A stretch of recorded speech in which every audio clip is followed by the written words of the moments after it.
there are an average of 19 one-and-dones per draft class. But 36% of those one-and-dones were not McDonald's All-Americans. Find out which non-McDonald's All-Americans are potential one-and-done candidates for the 2023 draft. Stay tuned.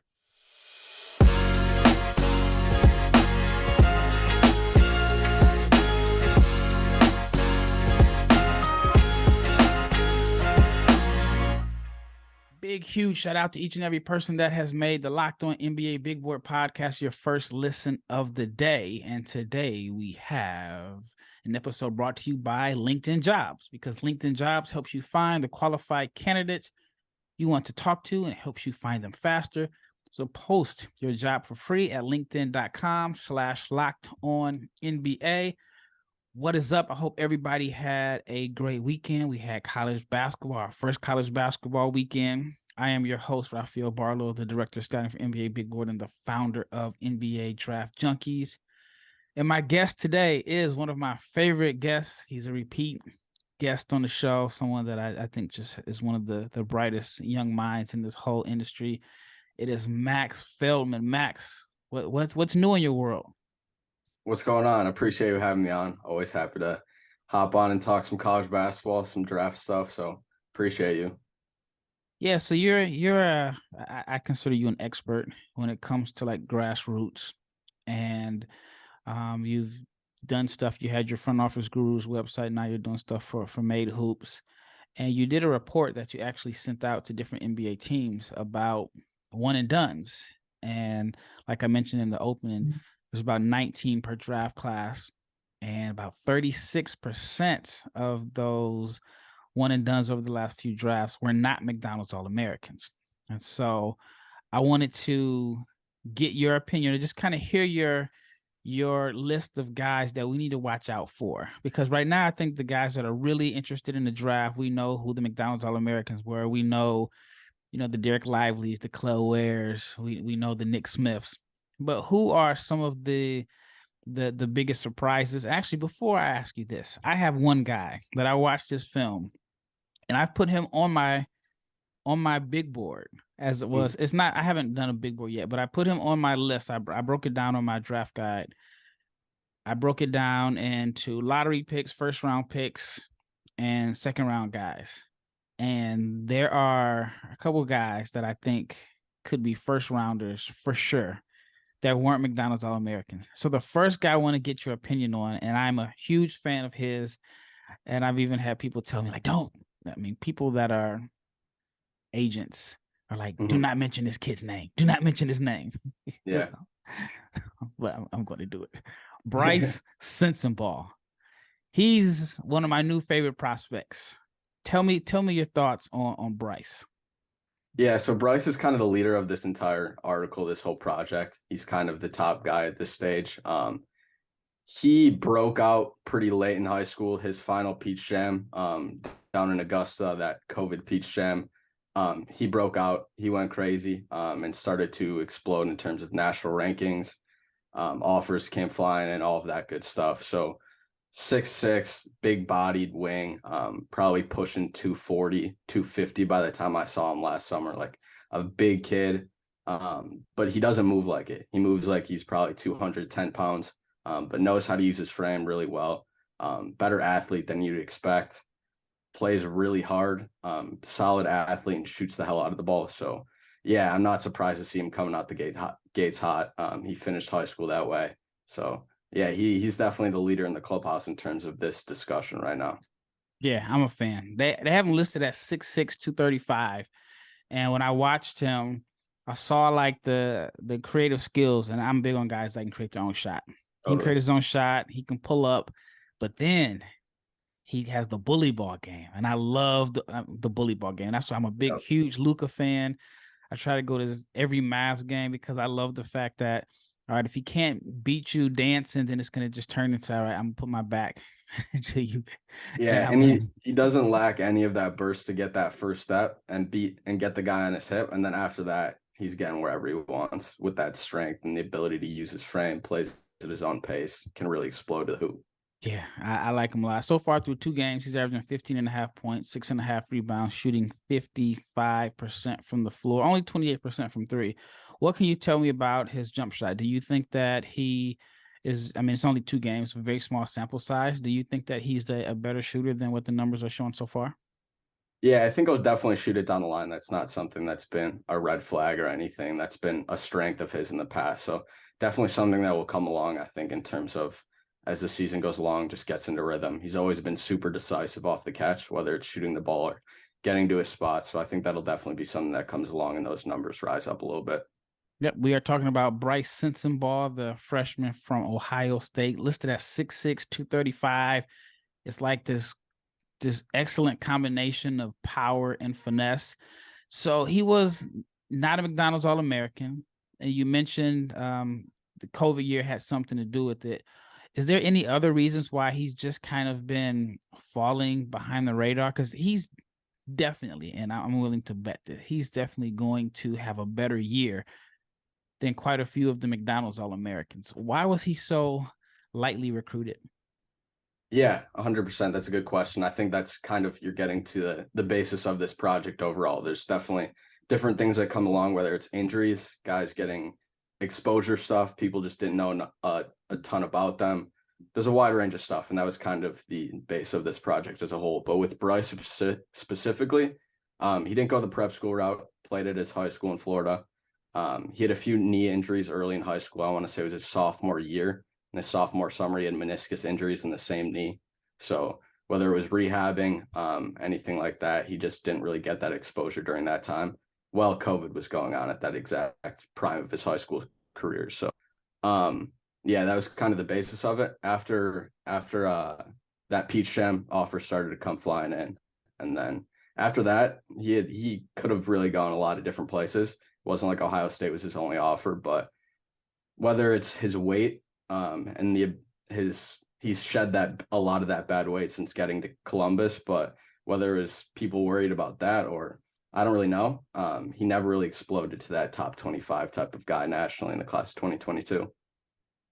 Off the top of your head, how many guys do you think from this class? I know last year's class was I mean there were some guys who were impacted by it, but how many guys do you think from this high school class of 2022 were impacted by the COVID summer where there wasn't a lot of exposure? Because there are some guys that were in the class of 21 that skyrocketed up these rankings, right?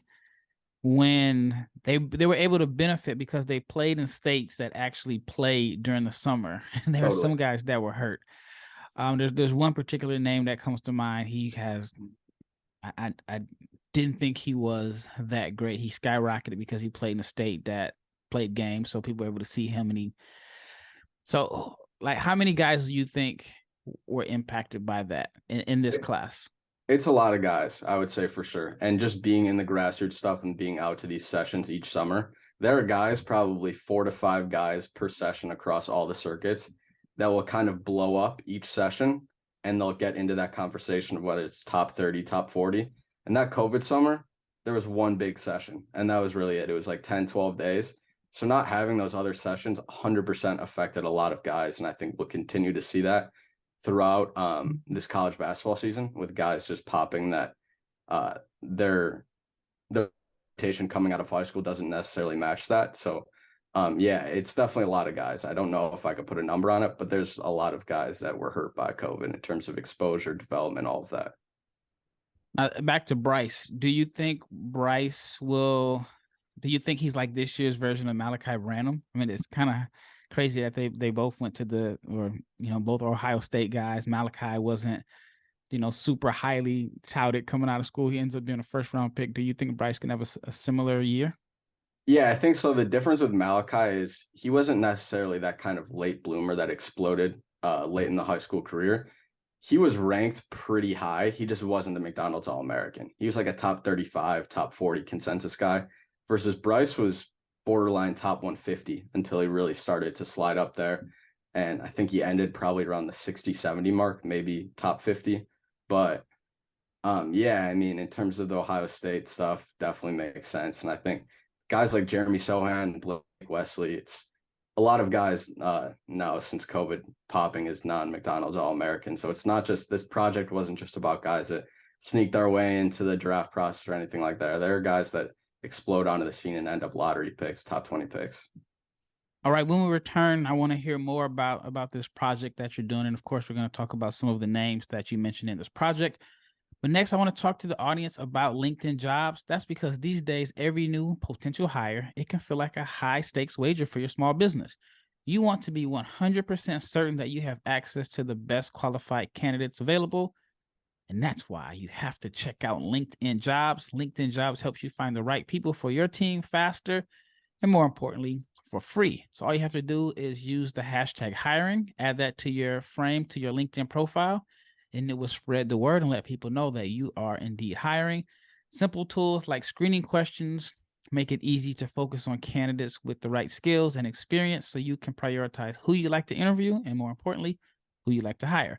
It is why small businesses rate LinkedIn Jobs #1 in delivering quality hires versus the leading competitors. So LinkedIn Jobs helps you find the qualified candidates you want to talk to and faster. So post your job for free at linkedin.com/lockedonnba. That is linkedin.com/lockedonnba to post your job for free. Terms and conditions apply. Once again, big shout out to each and every person that has made the Locked On NBA Big Board podcast your first listen of the day. Now, for your second listen, check out Locked On Sports Today. From the games that matter the most to the biggest stories in sports, go beyond the scoreboard and behind the scenes with local experts and the insights that only Locked On can provide. Locked On Sports Today, it is available on this app, YouTube, and wherever you get your podcasts. All right, this is Rafael Barlowe with my guy, Max Feldman. And I've mentioned it before, one of the brightest minds. When I have a question about some grassroots guys, I can just send Max a text or get him a call. He's going to give me the entire rundown because he's one of the best in the business. So remember the name. You may see it on your TV screen in a few years, maybe even sooner. All right, so tell me about this project. You obviously put in some time and work on this project. I love the fact that you're showing initiative. I have so many people reach out to me all the time, like, man, I want to be a scout. I want to do this. I want to do that. And I tell them, you got to put out content. Like, you have to put it out there. If you don't put it out there and you're not going to get discovered, just don't be afraid to put your scouting reports. Use social media to your advantage. There's so many people that are getting jobs because of social media. And you're one of the people that I've been seeing for the last few years. You're just putting out content, and your content is a little bit different. You're not just doing scouting reports. You're digging deep into like the grassroots, and so you put together this project that you sent to NBA teams about these potential one and done guys that weren't McDonald's All-Americans. So what made you decide to put together this project, and then tell me, like, how long did it take, or was a lot of this just from just being on the scene? Yeah, so two different pieces to really how it came about. First piece was I've always been intrigued by how guys can just kind of be slid down the rankings and not be necessarily as highly touted as some other guys and then pop once they hit the scene in college basketball. So that was the first big part of it. Second big part of it was I wanted to be creative. I wanted to do something different. I don't want to introduce to everyone the McDonald's All-Americans and break them down. Wanted to have a unique spin on it, and kind of just went hand in hand to something that I've always just been super intrigued with. So that's really how it came about. Took probably 2 to 3 weeks to all put together. I think in general, in terms of breaking down the sell and the swing skill, that's more of, like you mentioned, just being on scene. I've been watching these guys for a few years now, so that was kind of the easier part to put together. The harder part was selecting the right guys in terms of guys that might have the opportunity, guys that might be ready to hit the ground running in college basketball, whether it's their age, being a little bit older, or some of those younger guys might not be ready yet. So that part took a little bit more time, but yeah, it was an enjoyable process for sure. All right, how much of these rankings do you think are just BS? So I'll give you an example. So I was heavy into the grassroots in 2015 or 2016.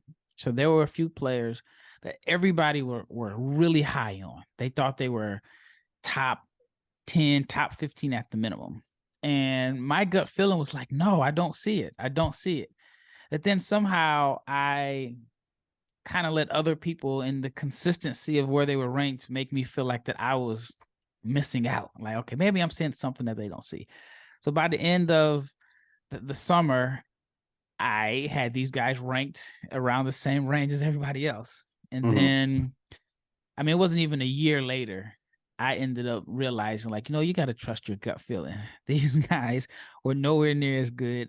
They had this hype machine behind them, and the power of videographers and these different platforms that boosted them up. So, how often does that happen, in your opinion?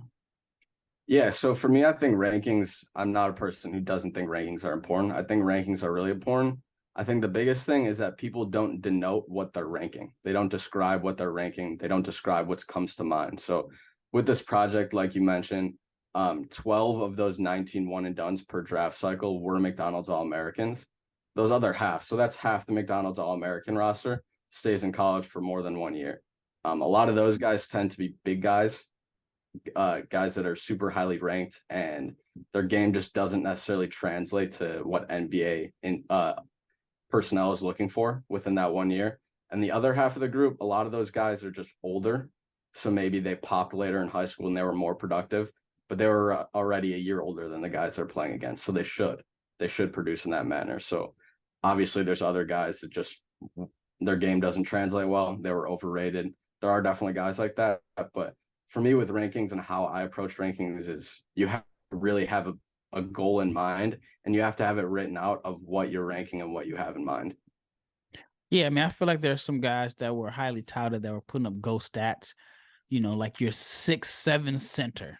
It's like Yep. it's I went to a high school tournament last weekend, and there was a guy that he was like 6'5", 225, all post work, explosive. I'm talking just dunking off drop steps. He had about 8 dunks in a game. Yeah. I'm like, dang, that's not going to translate anywhere. No. And I mean, he was, like I said, a 6'5", like dunker spot big. And I mean, like he was, I mean, just off vert, he was dunking everything. But it's just sad that he didn't have the positional size. I think he was only like a sophomore, so he does have time to add to his game. But I can imagine when he's a senior, he's going to be putting up crazy, crazy numbers just off of just natural progression, even if he doesn't add anything to his game. And I can see him being productive, leading his team to a bunch of wins. And then he may be ranked high. And then once he gets to college, it's going to be tough for him because he's so undersized. All right. Who was another player on your list that you had on this list that you sent out to NBA teams that you think is going to pop this year? A guy that I've always been, I would say probably for the last 12 to 14 months, I've been super high on, super excited about is Syracuse freshman Judah Mintz. He's a guy that people are starting to talk about more, and deservedly so. Kind of similar to Bryce, I think Judah was always ranked a bit higher. He was a fringe top 50 guy, top 60 guy. When I brought on my final rankings at the end of the high school season, I believe I had him around the 12 mark. So for me, always been a guy that's super undervalued. Played a lot off ball early in high school and on the AU circuit, played alongside Dariq Whitehead and Rodney Rice, freshman at Tech, who was also very good at the time. And then over the course of his senior year, playing in the NIBC against the best high school programs in the country, slotted into more of a lead guard, point guard role, and did great. Had a great year, mid-range killer, big-time shooter.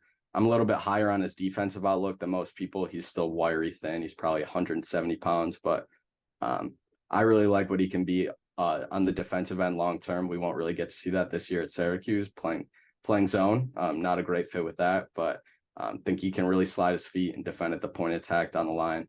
Can really get to his spots, scores the ball at all 3 levels, has to shoot the ball from 3 a ton more, and has to up that volume. But he's one I'm super excited about in terms of tracking throughout this year. Now, what do you think what do you think the skill set that he'll be able to hang his hat on as an NBA player? I would say just the advantage creation, the ability to get his own shot in the half court. He moves. He's super difficult to stay in front of. Slithery, kind of herky-jerky pace, but one of those guys that even against the best point of attack defenders in the NIBC, guys that project very well in the defensive end this year in college basketball. He was killing everyone, just really dynamic getting to his spot. So I think that, and then I think the budding part of his game is that on-off versatility. Can attack off the bounce, but also attack off the catch, solid cutter. So yeah, I'm pretty high on him. All right, when we return, I'm just going to go down a list of some of the names on his list, and I'll just get his opinion on it. But I want to talk to you about BetOnline, because BetOnline.net is your number one source for sports betting information, stats, news, and analysis. You can get the latest odds and trends for every professional and amateur league out there, from football to basketball to soccer, even esports. They have it at betonline.net. And if you love sports podcasts, you can find those as well on betonline.net. BetOnline.net is the fastest and the easiest way to get your betting fix. So head to the website today and use your mobile device to learn more. BetOnline, it is where the game starts. All right, once again, it's Rafael Barlowe with Max Feldman. We're talking about some of the guys that Max believes are going to be potential one-and-done candidates, and they were kind of under the radar. They weren't McDonald's All-Americans. All right. Chance Westry going to Auburn. Share with me your thoughts on Chance. I actually don't know if he's been able to debut yet. I know he was dealing with some injuries, off-season injuries. But yeah, he was super intriguing to me playing at AZ Compass last year. 6'6", long, wiry guard, does most of his work on the ball. Really slinky mover, tough to stay in front of, deceleration, flexibility, finishing at the cup. Just a really dynamic slasher. Obviously has great positional size at 6'6" with some plus length. The thing with him is going to be shooting the ball at a higher volume. And then also the one thing that I was a little held back with in terms of projecting him as a one and done was just playing in that on guard high usage role at Auburn in year one. I know they've always got a lot of guards and they always have that certain style of play. So earning that role, and obviously the injury doesn't help in terms of the early season games and the off season stuff. So he's not one I would say at this point I'm most confident he's going to end up being a one and done. But in terms of his sell long term, in terms of his appeal to the NBA, he's got the tools. Yeah, I watched this film and I just couldn't get a really good feel for his film. And it's someone that I'm going to double back and watch it again. And yeah, I just couldn't get a feel. Like I saw the intrigue, but I just couldn't put it together. But a guy that I did have a good feel on is his teammate at Auburn, Johan Traore. What do you think about him? Yeah, he's one of those guys that not necessarily blew up in terms of exposure. He did. Obviously became one of the biggest names in the classes, but his development really blew up since he came over since that last summer. Obviously has great size. It's 6'9", 6'10", big bodied frame, and then 7'3" wingspan. And ton of length, moves pretty well, plays hard for the most part, and really started to shoot the ball at a high level down the line in his high school career. So slotting into that Jabari Smith Jr. role at Auburn, not necessarily going to be that type of guy. Obviously, we've seen that early, but maybe we'll see some of that in terms of some of those sets to open up a shot, tack downhill. So yeah, I'm intrigued to see more of him and see if that development arc continues to go in that same direction. Are you buying into him being a good shooter this year, or do you think he'll mostly be someone that kind of scores at the dunker spot and scores in and around the basket? Because I saw flashes of, shooting range or whatever, maybe not necessarily a floor spacer, but I did see some flashes of him being able to knock down some shots. The thing that I want to see him work on other than the shot is like the non-dunk finishes, right? Yeah. It seems like if it's not a dunk, then he didn't. It just seemed like he struggled. He wasn't as effective around the rim if it wasn't a dunk. Is there anything that you feel like he needs to work on or you want to see out of him this year? Yeah, so kind of what you mentioned having to do with that is his just physicality overall. Like you mentioned, he's got great length, a good frame, but he doesn't really play like that often. He doesn't really use his frame to the level that you would assume given his tools. So that's a big thing. And then the other piece of it is just his overall feel for the game, something that I would like to see improve in terms of Like you mentioned, getting to the right finishes around the rim when he's contested and picking his spots more accordingly. Something that I think could be something that holds him back this year. All right, next player I want to ask you about is Tyrese Proctor, who has gotten off to an absolute terrible start in Yeah. 2 games. I think the first game he was it like 0 for 6 or 1 for 6 or something like that. What are your thoughts on Proctor? I know he has the speed, and I mean he is one of the fastest guys in his class, in my opinion. And I think he can shoot. I mean, I don't think the shooting slump that he's in to start this season, I don't think that's an indication of who he is as a prospect. But I was intrigued by the speed and the shooting. What are your thoughts on Proctor? Yeah, he was one of those guys that I kind of needed to include. Obviously, had less of a track record with him than some of the other guys in terms of grassroots stuff. But like you mentioned, the shooting has been super intriguing. His frame, that level, that pace that he plays with in the field for the game showed off some really intriguing playmaking with in FIBA play. So that was one of the things I was super intrigued to see. The role with all of the Duke guys in general, obviously Kyle Filipowski, I also mentioned here. I was most intrigued to see how that all plays out, and I think there will still be some time to figure all of that out with Dariq Whitehead still sidelined. So he's one of those guys in terms of also just coming from Australia, and it's a completely different style of play. He's one I would give some more time to in terms of just really getting a real evaluation for. Obviously, it's a big transition coming into college basketball, especially a guy coming from Australia. Yeah, so far he is shooting 8% from the floor. Yeah, I've never seen that low. The first game he was 0 for 8, and then he was 1 for 4 in the second game. So definitely want to see him get those numbers up. Let's talk about Filipowski. Now he was a guy that, I mean, I remember when the McDonald's list came out, there was such a big uproar of how did he not make it. So he's kind of like a guy, even though technically he wasn't McDonald's All-American, he is, it's rare. He's like the one guy, I can't think of anybody off the top of my head that was not a McDonald's All-American, but was a projected mid first round or first round pick Yeah. on almost every board. So do you have any insight on why he wasn't McDonald's All-American? Yeah, if you reclassify while you're still in high school, you can't be eligible for McDonald's game. And Oh, okay. that was why he was not eligible. Okay. So did he reclass up or down? I believe he's not old, super old for the class. So I think he reclassed down, but I'm not positive on that. Gotcha. All right, what do you think about him as an NBA prospect? I know he's like this do it all big, does a little bit of everything. What do you think about him? Yeah, he's super interesting to me in terms of the overall feel for the game, his ability to process the game on both ends of the floor. The pass dribble shoot stuff is super intriguing. So with him, I think it's just the quick twitch and smoothing out his defensive trajectory and what he can be on that end of the floor is kind of the big thing that I think can really level him up to an NBA guy this year. I think also shooting the ball with strong efficiency is another big thing, but for me, the intrigue is pretty clear cut in terms of being a super crafty, highly skilled big guy that can really pass the ball, can get to his spots and do some interesting things off the dribble. All right, there's a guy that I want to talk to you about, and I heard this from an NBA scout yesterday at a Mavericks game. What are your thoughts on Seth Trimble? Yeah, that's a good one. He was definitely considered a ton here. A Wisconsin guy, so I had the chance to see him not too far from me a good amount. His brother also a big time former UNC player. So I just learned that yesterday.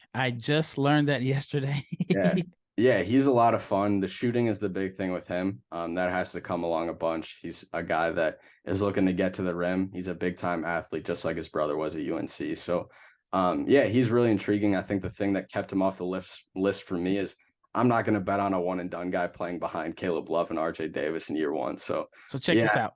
Check this out. So that's what I thought. I left him off my list, and the scout told me he's too good to leave off the bench. He said eventually they're going to have to play him because he thought that he was better than Caleb Love and RJ Davis. And he's he said that they're going to bring him along very slow, and then it's going to be a point where he gets in a game like a bigger game, and he's gonna do something to where you can't take him out, and he's just gonna keep doing it. And so I said, I had told this guy, go ahead. I'm big on his defense. I think that could be the one thing that really gets him on the floor. Yeah, I think so too. And the scout, and I told this guy, I said, dang, I just basically submitted my list of my pre-draft guy, and I left him off of it. I said, I watched this film and I had notes, but I left him off. And he was like, you better put him back on it. And he was that confident in Seth Trimble. So we'll see if he's right. Now, one more guy that I want to ask you about is Trey White. Trey White has bounced around quite a bit. Yeah. I remember when he was a freshman. As a freshman, I don't know if he did the whole year here in Dallas or maybe just a semester, but he was teammates with R.J. Hampton at Little Elm, and I remember watching him play. And I mean, he was just very, very advanced for a freshman. And I think it was just multiple AU programs. I kind of lost track of where he finished his high school. Was it like at Prolific or one of the schools out west? Yeah, he finished at Prolific Prep. Okay. And he's at USC. What are your thoughts on Trey White? Yeah, he's a guy that I came around on a ton. He wasn't a guy that I was super high on early in his high school career. But at Prolific Prep, he was super impressive for me. The shot quality and the shot selection is the biggest question mark with him. Just kind of been a tunnel vision ball stopper type of guy in the past. So that's the one big thing I'm watching.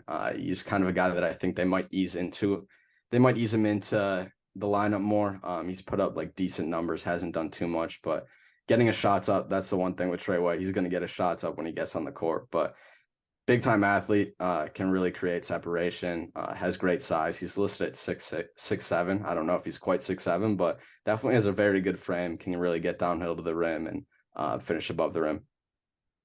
Yeah, I'm looking forward to seeing what he does, him and Kajani Wright at USC. Even though Kajani he was McDonald's All-American, if I'm not mistaken. I believe so, yeah. Yeah, so I'm looking forward to seeing what they do. Well, man, I really appreciate this. Man, you know you're going to be on again soon in the very near future. Where can the listeners follow you on social media and see some of your work? Yeah, my Twitter is at MaxFeldman6, and then all my work is on MadeHoops.com. Made Hoops. All right, well, thank you so much for coming on, and thank you, the listeners, for making this Locked On NBA Big Board podcast a success. Thank you for making it your first listen. Even if it's your second listen, I want to thank you for that. But I have one more show that I want to suggest to you, and it is the Locked On Sports Today podcast. The biggest stories of the day, plus instant reactions, big game recaps, and the take of the day. It is available on the Odyssey app, YouTube, and wherever you get your podcast. I am Rafael Barlowe, and my guest today was Max Feldman from MADE Hoops, grassroots guru. And we are out.